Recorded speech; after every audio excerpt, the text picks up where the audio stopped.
Let's start with reading Memenon, the right hand itself, so you know what we're dealing with. It is a flyer. It is 3/4. You can look at the top card of your library anytime. You can cast artifact spells from the top card of your library, and it grants your artifacts the ability to tap for blue, and you can spend this mana only to cast a spell from anywhere other than your hand. So the deal is we're trying to cast this card as fast as possible and then spit out the rest of these, finishing off with an Aetherflux reservoir protected by a defense grid, and if they get one of those, we have plenty of recursion to get it on back. If they happen to exile this Aetherflux reservoir, we'll finish them out with the grinding station, mill everybody out, and that's how we will do that. What are the key groups of cards? We have those key finishers right here, but we are also looking at our whole bunch of 0 drops. So when we're storming off the top, we can get that extra mana advantage. This entire section right here, these are all top deck adjusters. So 1 mana, artifacts that adjust the top deck somehow, whether that's shuffling,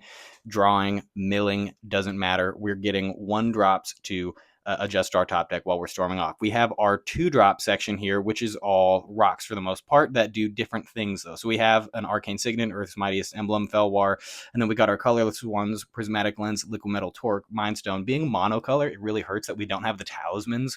I wish we had the talismans. We don't have the talismans, so we have these colorless producers. But what we do have, Everflowing Chalice is over here because you spend 2 and it is a colorless rock, so it's also like in this category as well. It's a cool card there. Some of them fall in the multiple categories, but what we also do have is this Gold Pan, Gilded Pinions, Prize Statue, and Pentad Prism. And the deal there is that they get us to the Memenon by creating a treasure in Pentad Prism's case using a charge, but it also provides us another artifact to be tapped the turn that Memenon comes down. So that's that section right there. This is the Broken Rock section. LED being the prime example. Basically, we're mulling for LED. Like almost any hand that we have LED in is keepable because we can just deploy whatever we happen to have in hand, cast our Memenon, and then pitch our hand, and we don't mind that. We don't mind that at all because our card advantage comes from the commander itself. Mana Vault, same deal. It's like land, Mana Vault, turn 2, land, and go with Memenon. Hopefully you have, one of these in hand or something like that, and you're cooking. So LED, really strong card. Grim Monolith, same thing as the Mana Vault, except you're just a turn behind, so that's like a turn 3 right there. Soul Ring, obviously Soul Ring. We really like this category. Reducers. So basically, we don't need that many of them. Helm of Awakening is a spicy one.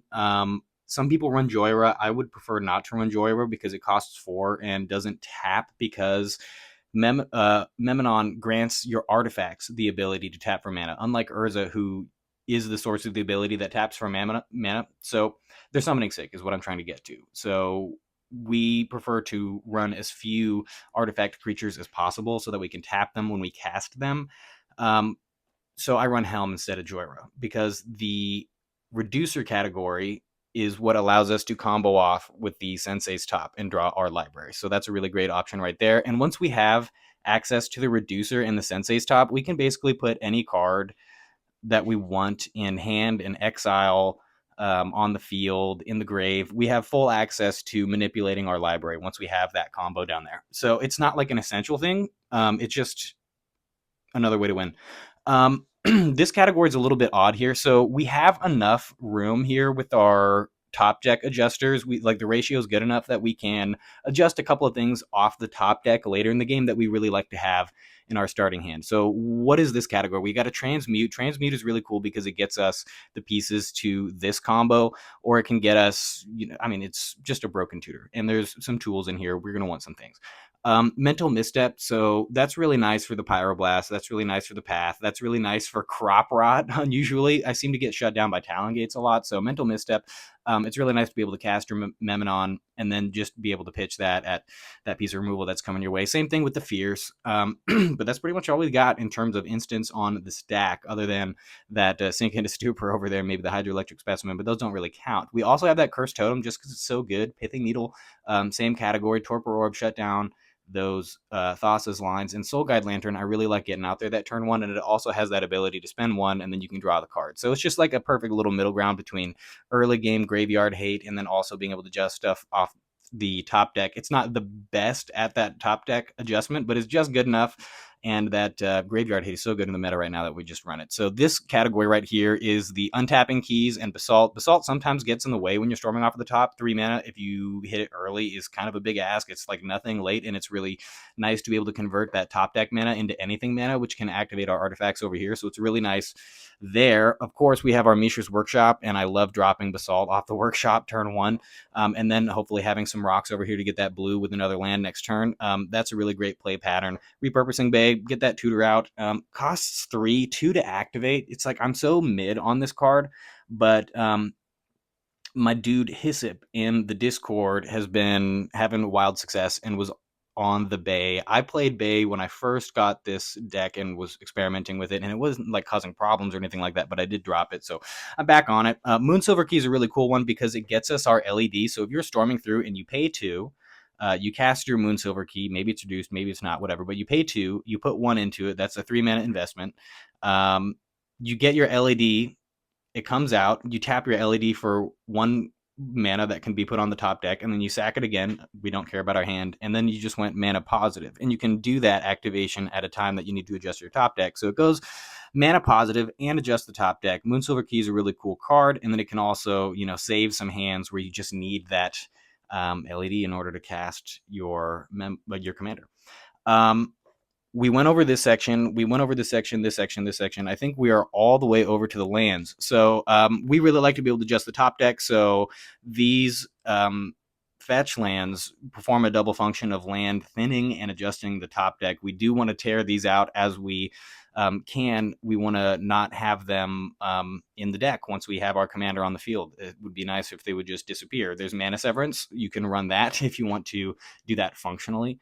But for our purposes, I think we have enough adjustment that we don't need to run cards like that right now, which is also why I'm not running things like Artificer's Assistant, which is just a 1-drop bird that allows you to scry every time you cast a historic spell. And I think it's just unnecessary because we can do so much already with the artifacts. So we've got our MDFCs because why not? There's no reason not to get that extra function in there. We also got Otawara for the same reason. Seed of the Synod, that's that artifact land that activates our Mox Opal. That's really the only reason it's there. Ipnu Rivulet, it creates colorless and blue.